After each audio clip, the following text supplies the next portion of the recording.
छत्रपति शिवाजी महाराज की जय। भवानी प्रभु रामचंद्र की, पवन सुत हनुमान की, बोलो बजरंग बली की जय श्री राम। हिंदू हृदय सम्राट बाळासाहेब ठाकरे यांना वंदन करतो आणि आपले देशाचे कणखर गृहमंत्री आणि ज्यांचे इरादे फौलादी आहेत असे आदरणीय अमित शाह साहेबांचं या महाराष्ट्राच्या जनतेच्या वतीने मी मनापासून स्वागत करतो, त्यांना खूप खूप धन्यवाद देतो।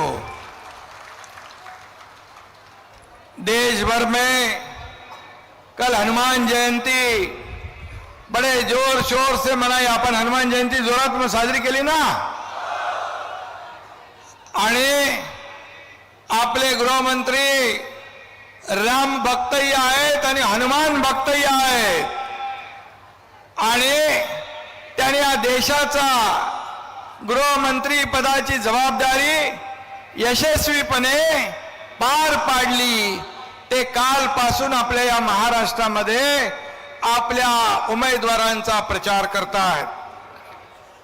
अमरावती की धरती पर मैं फिर एक बार अमित भाई का तहे दिल से और हृदयपूर्वक स्वागत करता हूं और फिर एक बार उनको शुभकामनाएं देता हूं।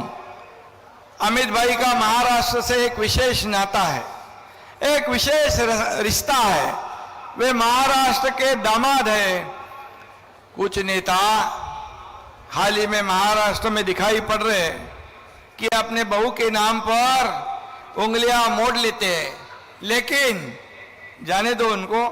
लेकिन हम दामाद का मान सम्मान करने की महाराष्ट्र की परंपरा को कभी नहीं छोड़ेंगे, क्योंकि महाराष्ट्र एक परंपरा, एक संस्कृति आगे बढ़ाने वाला राज्य है।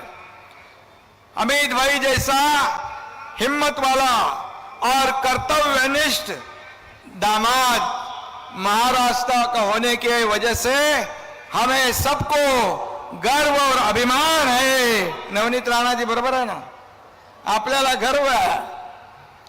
आणि महायुति के उम्मीदवार नवनीत राणा भी हनुमान भक्त है और रवि राणा भी है।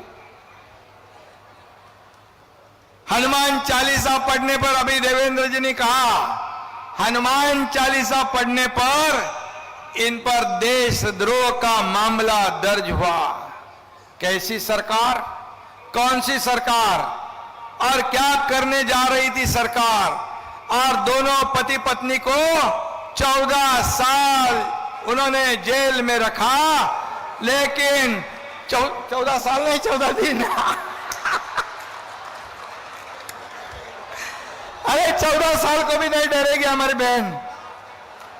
14 दिन जेल में रहने के बाद फिर एक बार उन्होंने जय श्री राम का नारा दिया। ऐसे नवनीत राणा के लिए आप लोग यहां उपस्थित हैं। रावण की तरह अहंकारी सरकार ने एक कार्रवाई की हुई थी। हनुमान ने अहंकारी रावण की लंका जला दी थी, और आप लोगों को अमरावती की जनता महाविकास आघाड़ी के रावण रूपी लंका को आने वाले 26 तारीख को जलाकर राख कर देगी।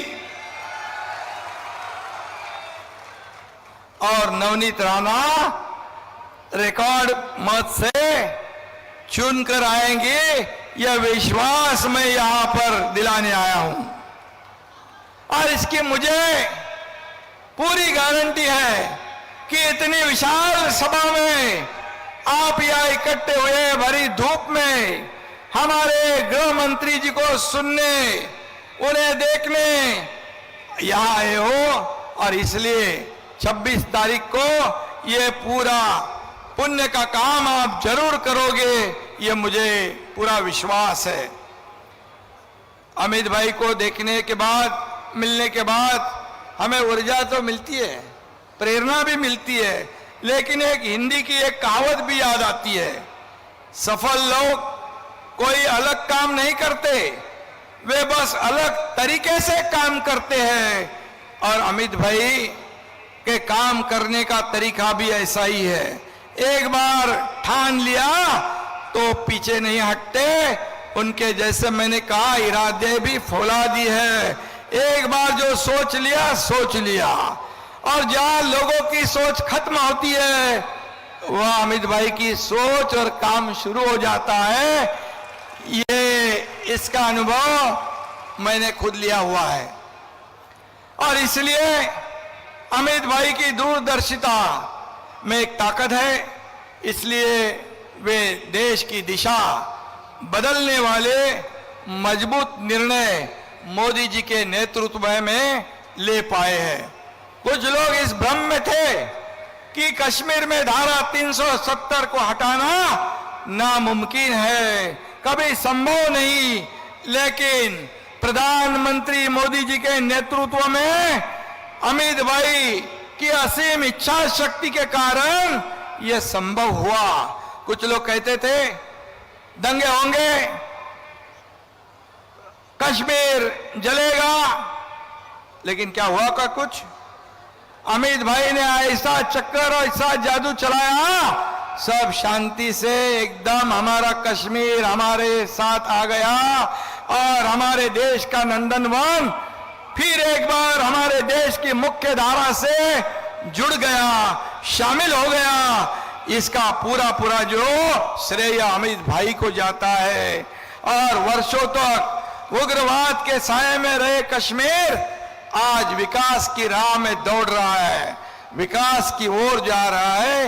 ये हमारे देश के लिए गौरव की बात है। हम कश्मीर में महाराष्ट्र भवन बना रहे, हमें जगह भी मिल गई, लेकिन उमर अब्दुल्ला यहां पर मुंबई में आए थे, बोले हम यहां पर महाराष्ट्र भवन नहीं बनने देंगे। अभी हमारे साथ मोदी जी भी है, हमारे साथ अमित भाई भी है, तो कौन रोकेगा महाराष्ट्र भवन बनाने के? और कलानगर का एक अब्दुल्ला उमर को अपने कंधों पर लेकर नाच रहा है, घूम रहा है। ये तेना माहित नहीं पड़ना का है, ठीक है, ऐसे रहने दो। हम भी देखते हैं कि श्रीनगर में महाराष्ट्र भवन कैसे बनता नहीं। अपने मित्रों को, अपने मित्र दलों को, अपने गठबंधन के पक्षों को, पार्टी को साथ लेकर चलने का प्रयास अमित भाई कर रहे हैं। उनका वचन काले पत्थर की लकीर होती है। मैंने स्वयं इसका अनुभव लिया है। एक बार वो किसी के पीछे खड़े रहते तो चट्टान की तरह खड़े रहते हैं, फिर यहाँ वहां का नहीं सोचते। ये उनकी खासियत है। और वे बंद दरवाजे के पीछे किसी को शब्द भी नहीं देते, उनका सब कुछ खुला होता है।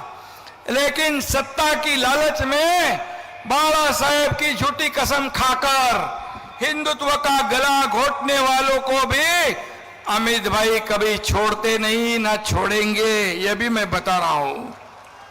और इस देश को महाशक्ति बनाने के लिए एक बार नरेंद्र मोदी जी प्रधानमंत्री बनाने की गारंटी इस देश की जनता ने ले ली है। और इसलिए हम सब कहते हैं अब की बार और फिर एक बार। और इसलिए ये मोदी जी का संकल्प पूरा करने के लिए हमारे अमित भाई दिन रात एक कर रहे, दिन रात मेहनत कर रहे। और ये भी मैं कहूंगा, कभी जब अमित भाई राष्ट्रीय अध्यक्ष बने भारतीय जनता पार्टी की, तब से भारतीय जनता पार्टी इतनी मजबूत हो गई कि मोदी जी के नेतृत्व में 2014 साल से 10 साल ये एनडीए की भारतीय जनता पार्टी की सरकार देश में कारोबार कर रही है, लोगों को न्याय देने का काम कर रही है। और इसलिए मैं इतना ही कहूंगा। तभी रवि ने कहा, राहुल जी का नाम लिया आपने। अरे भैया, मोदी जी चाहिए कि राहुल गांधी चाहिए? तो छोटा दूध पिता बच्चा भी बोलेगा कि मोदी मोदी मोदी करके पुकार करेगा, क्योंकि मोदी जी ने 10 साल में जो काम किया है, ये कांग्रेस ने 50-60 साल काम नहीं किया। अगले 100 साल भी वो नहीं कर सकते। 50-60 साल का काम 10 साल में करके दिखाने वाले हमारे मोदी जी हैं। और जो इस देश के खिलाफ आज मोदी जी पूरा जीवन उन्होंने देश के लिए समर्पित किया है, हमारे देश का नाम पूरी दुनिया में रोशन कर दिया है, हमारी अर्थव्यवस्था 11वें पे से 5वें नंबर पे लाई है, 3रे नंबर पे लाने का संकल्प किया है। और कडी धूप हो, उन्हाळा, पावसाळा, हिवाळा काही न बघता या देशाच्या सेवेमध्ये मोदीजी लागलेत। आणि दुसरीकडे थोडी गरमी झाली की थंड हवा खायला परदेशात जाणारे युवराज, आणि तिथं जाऊन देशाची बदनामी, आपल्या प्रधानमंत्र्यांची बदनामी करणारा राहुल कुठे आणि मोदी कुठे? एक हिमालय कुठे आणि एवढी छोटी टेकडी कुठे? हा फरक आहे।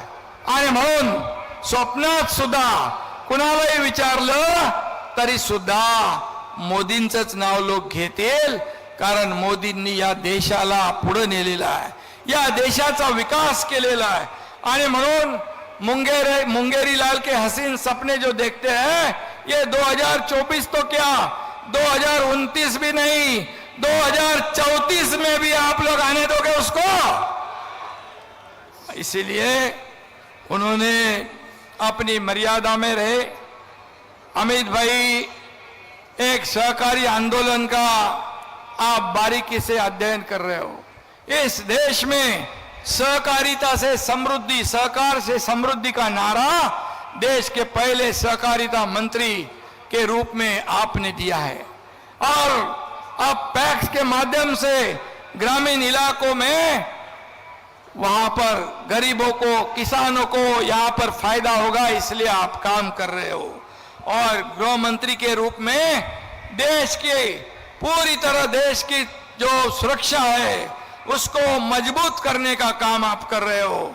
और इसलिए मैं इतना ही कहूंगा कि आपकी मेहनत, आपकी लगन, कड़ी मेहनत के वजह से हम देखते, हम जब भी जाते 2-3 बजे तक अमित भाई का काम शुरू रहता है। और इसलिए मैं ये कहूंगा, अमित भाई रोज डायरी लिखते हैं।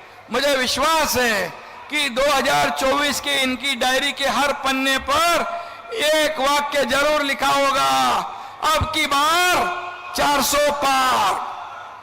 और 4 जून को जब लोकसभा के नतीजे आएंगे तो अमित भाई की अपनी डायरी के पन्नों पर लिखेंगे, अब की बार 400 पार हो गया साकार। और ये हमारे अमित भाई का काम है। और हमें सबको महाराष्ट्र को गर्व है, नाज भी है। मोदी जी और अमित भाई के विश्वास पे हम महाराष्ट्र में महागठबंधन की गाड़ी फुल स्पीड में दौड़ा रहे हैं। हमारे देवेंद्र जी है, अजीत दादा है, हमारे सब लोग हैं। पूरी तरह जो काम ठप पड़े थे, जो प्रकल्प ठप थे, उन्हें हमने आगे बढ़ाने का काम किया है। कई लोगों के जीवन में नई ऊर्जा भरने का काम किया है। किसान हो, महिला हो, गरीब हो, युवा हो, बुजुर्ग हो, सबके लिए योजना बनाने का काम हमारी सरकार ने किया हुआ है। और इसलिए आज मैं इतना ही कहूंगा कि ये जो 10 साल में देश में हुआ काम और 2 साल में यहाँ पर राज्य में हुआ काम, ये काम के जरिए विकास के मुद्दे पर हम चुनाव लड़ रहे हैं। और इसलिए जनता का विकास मोदी गारंटी पर है, अन्य सभी गारंटी फेल हो चुकी है। देश में एक ही गारंटी चलती है, कौन सी गारंटी है? मोदी गॅरंटी। आणि म्हणून फक्त आणि फक्त देशाचा प्रधानमंत्री होण्याचा मान आणि अधिकार फक्त मोदी साहेबांना आहे, कारण मोदी साहेबांनी या देशाचं नाव लौकिक वाढवलं आहे. आणि म्हणून मी एवढंच सांगतो की ही प्रगती जी झालेली आहे ही प्रगती आपल्या समोर आहे. आणि नवनीत राणाजी, आपल्याला मी शुभेच्छा देतो की आपण या जनतेची सेवा केलेली आहे, आपण लोकांचं काम केलेलं आहे. काही लोक जे उभाटा आहे, महाविकास आघाडी आहे, एका महिलेला कुठले अपशब्द वापरतात, कुठले त्यांचा अपमान करतात. आम्ही जेव्हा गुवाहाटीला होतो तेव्हा आमदारांचा पण अपमान त्यांनी केला, अश्लील भाषा वापरली. अशा लोकांना तुम्ही मतदान करणार का? आणि म्हणून जे जिगरबाज आपली शेरनी वाघीने, तिच्या मागे 26 तारखेला खंबीरपणे आपण उभे राहा. एवढंच आपल्याला मी सांगायला आलं, बाकी इकडे तिकडे काही बघायचं नाही. महायुती म्हणजे महायुती. आणि म्हणून सगळे आपली शिवसेनेची ताकद, अडसूळ इकडे आहे अभिजित, शिवसेनेची पूर्ण ताकद या नवनीत राणांच्या पाठीशी उभी करा. आपल्या शिवसेना, भारतीय जनता पार्टी, राष्ट्रवादी, रिपाई, आरपीआय, मनसे, सगळी ताकद आपली एकजूट. आता 2च दिवस आहेत, या 2 दिवसात डोळ्यात तेल घालून आपण काम करा. आणि 26 तारखेला नवनीत राणांच्या कमळाच्या बटनाच्या समोर आपण मतदान करा. कमळ निशाणी आपली आहे आणि म्हणून कमळाचं बटन दाबून नवनीत राणा यांना पुन्हा एकदा दिल्लीला पाठवा, एवढीच विनंती आपल्याला करतो. धन्यवाद. जय हिंद, जय महाराष्ट्र, जय श्रीराम. धन्यवाद.